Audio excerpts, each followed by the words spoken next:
Assalamualaikum warahmatullahi wabarakatuh. Perkenalkan, kami dari kelompok 11 akan mempresentasikan artikel penegas untuk memenuhi tugas bahasa Indonesia dengan dosen Bu Munariswati.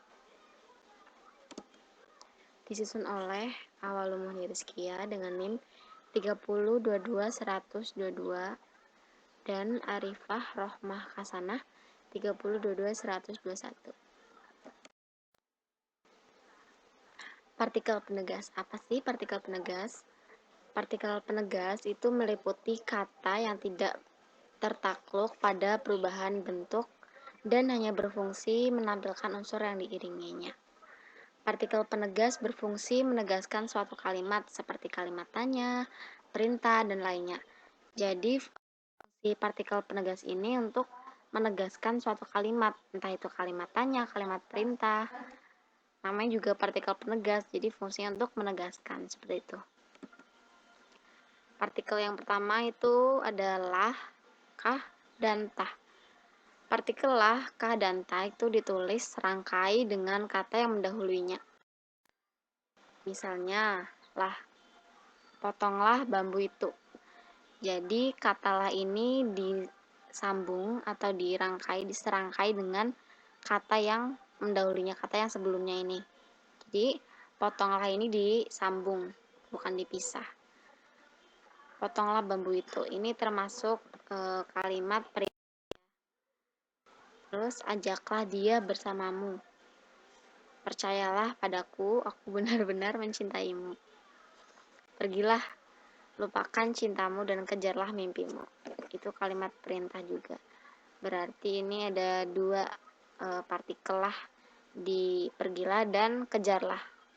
Gitu. Yang kedua adakah, apakah dengan begini kau bahagia? Itu berarti apakahnya disambung karena partikel kah ini dirangkai dengan kata yang mendahuluinya. Contoh kedua, siapakah yang akan merawatnya? Ini berarti kalimat tanya. Ya. Sudahkah dia mandi? Di kahnya ini tuh disambung seperti itu. Next. Partikel tah. Apatah gunanya bersedih hati, Tuan? Jadi apatah ini masih dirangkai, masih disambung dengan kata yang mendahulunya atau kata depannya. Contoh kedua, manatah yang benar, kau atau dia? Contoh yang ketiga, apatah kau melupakan rajamu? Next. Kedua, ada partikel pun. Partikel pun ini ditulis terpisah dari kata yang mendahulunya. Jadi pun di sini tuh dipisah. Tadi kan yang partikel lah, kah, dan ta ini dirangkai. Nah, sedangkan partikel pun ini dipisah gitu. Misalnya, apapun permasalahannya yang muncul dapat mengatasinya dengan bijaksana.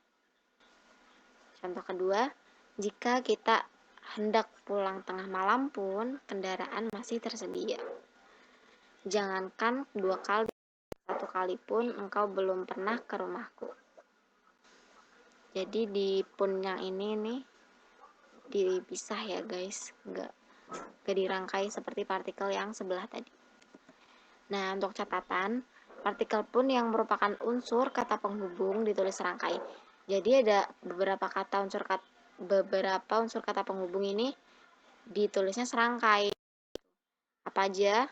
Contohnya, meskipun sibuk, dia dapat menyelesaikan tugas tepat pada waktunya.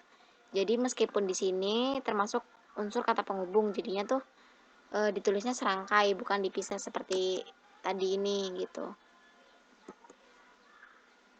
Contohnya kedua, dia tetap bersemangat walaupun lelah. Nah, walaupun ditulis rangkai.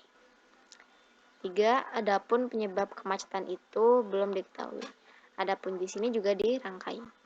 Contoh terakhir, bagaimanapun pekerjaan itu harus selesai minggu depan.